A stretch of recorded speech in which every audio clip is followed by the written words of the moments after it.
What up everyone, it's your man XMan87 here, bringing you another Marvel Legends video, and what I have for you today is the Marvel Legends 2024 Spider-Man Retro Wave SpiderShot review. Before we get into everything, if you could please leave a thumbs up, like rating on the video, it'll help show your support for my channel and I greatly appreciate it. Now with that said, let's go! Alright, so SpiderShot right here, really dubbed as Spider Assassin in the comics, and this comes from a what-if storyline where Spider-Man was Marvel's most deadliest assassin. He battled the likes of Wolverine and Black Widow. He was also recruited by the Spider-Verse to take on Morlun and the Inheritors. My favorite thing about this Spider-Man is that he modified his web shooters so they could shoot bullets, which is really badass. And I don't know if you guys remember, but about 2 years ago, I made a Marvel Legends wishlist video of Spider-Man costumes I'd like to see in the line, and this actually got a honorable mention. And while he didn't fully make my list, he was definitely up there as ones I wanted to see. And look at this head sculpt. It looks great. Has that mean mugging look, exactly how it was in the comics. It's a nice sculpt. Nice eye paint right there, too. And he's got this downward triangular design on the torso. I really like the spider logo. You know, it's nice and thin, and the legs wrap around the traps, and it leads to another spider logo design on the back, so that looks really, really good. I do like the design of this costume. There are his wristbands or whatever, got red paint right there, so that's nice. Triangular looking belt right there. There's some paint slop, so my copy got a few paint slops, which sucks, but the pouches, these are new. I like how they just key the pouches onto the waistline, similar to what they did with the new Bucky Cap update, where it's not a separate layered, you know, belt piece. It's actually keyed into the scope. That's nice. I like that. And yeah, it's a pretty good design. It's solid black throughout the rest of the legs. He is pinless, which is nice.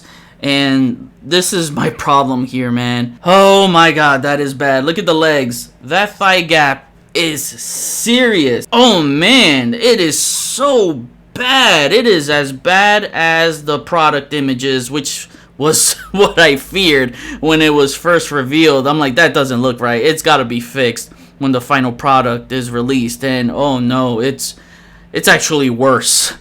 It's really bad. I mean, I shouldn't see your butt cheeks from the frontal view at all.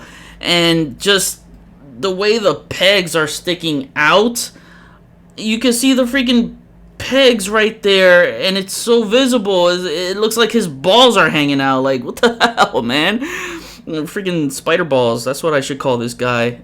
Oh, it's really bad. Spider balls, spider balls. I should never see the hip pegs visible in the front. That is just awful, man. So the figure, here's my thing, all right?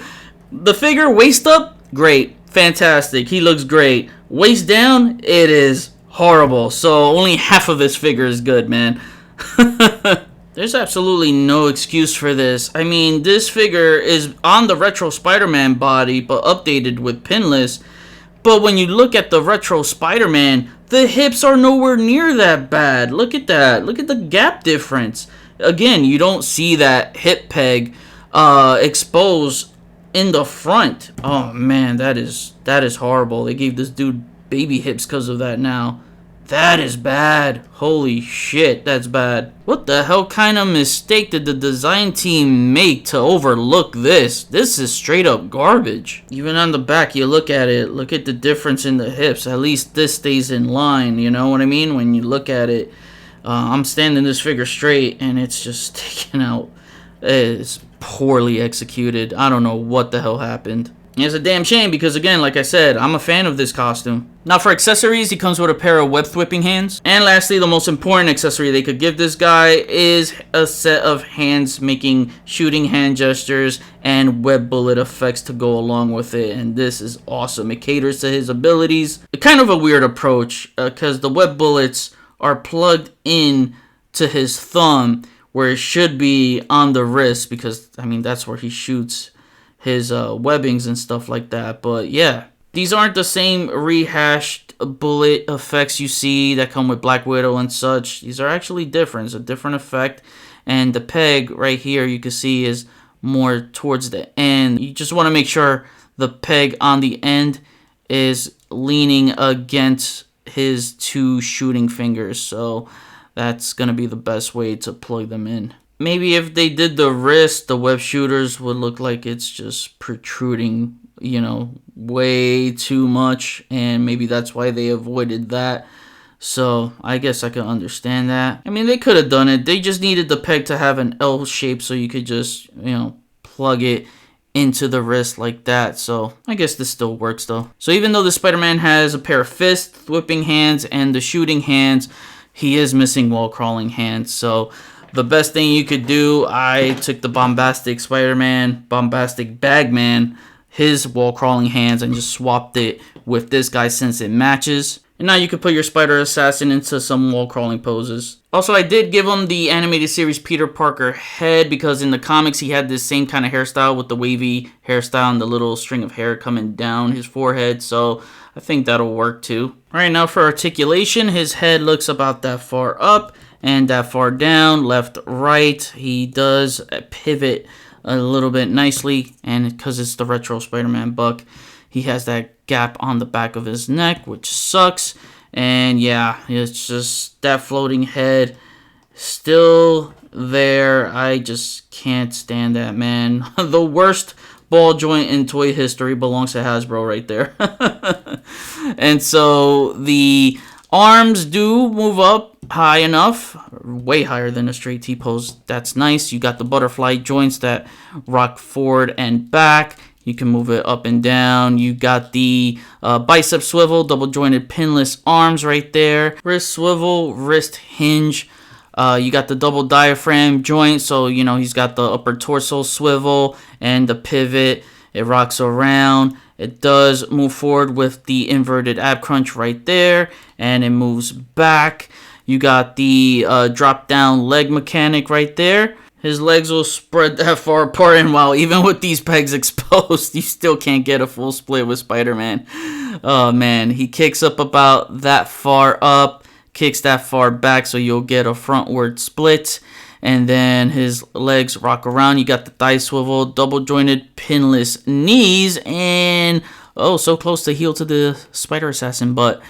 And you know what? I'd still like to see this retro Spider-Man updated in pinless. Now, I know we have Amazing Spider-Man, Amazing Fantasy Spider-Man buck with the Spider-Man and his Amazing Friends decal that has the classic look.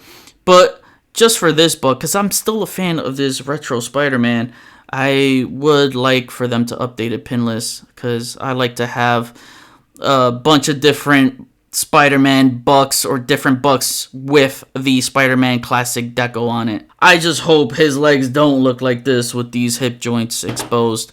And so you got the calf swivel and the ankles that move up, down, and they move all around. And now to kick off comparisons, here is Spider Assassin next to Wolverine. Here is Spider Assassin next to Black Widow. Here he is next to Moore Lunn. Here he is next to some of his Spider-Verse allies, Ashley Barton, who was known as Spider-Bitch, and Spider-Man Noir. Lastly, here he is next to a few Spideys in their classic costumes on different books, Renew Your Vows, Retro, and Amazing Friends. As happy as I am that they gave him a double diaphragm joint, I think they could have afforded to put him on Renew Your Vows. Even though that's not my ideal Spidey body because he's too tall, like he shouldn't be as tall as Daredevil, but Retro body didn't work out at the hips for whatever reason caused that error. My ideal Spidey buck is the Amazing Fantasy / Friends where he's buffed but still lean. He would have been nice on that. And now to wrap things up, my final rating is a 5.5 out of 10. A figure only looking half good gets a half score. That extra 0.5 decimal I gave is because it's pinless, so I was a little generous there.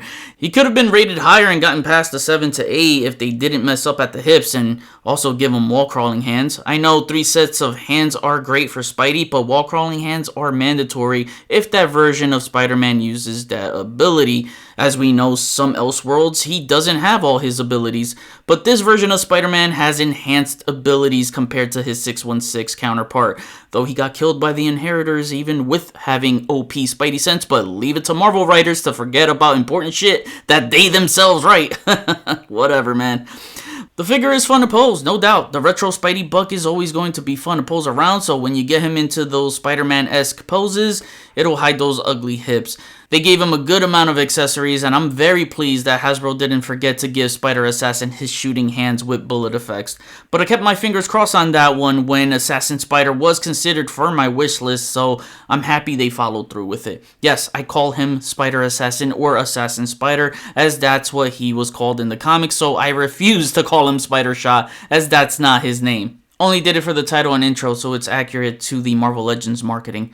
It could have been better, but as a fan who collects all the Spidey suits, at least I get to add another Spidey suit in my Spider-Verse shelf, and he'll look real good standing alongside the rest. Now I kick it back to you. What do you think of this Spider-Assassin figure? Is it a yay or nay for you? What are some what-if versions of characters you'd like to see get a Marvel Legends figure next? Comment below, let me know, we'll chat about it. Thank you for watching another Marvel Legends review. Please follow me on Instagram if you haven't already at xman87. Hit the notification bell so you always know when my latest videos are up. Share and subscribe if you're new. See you on the next review. Peace, peace.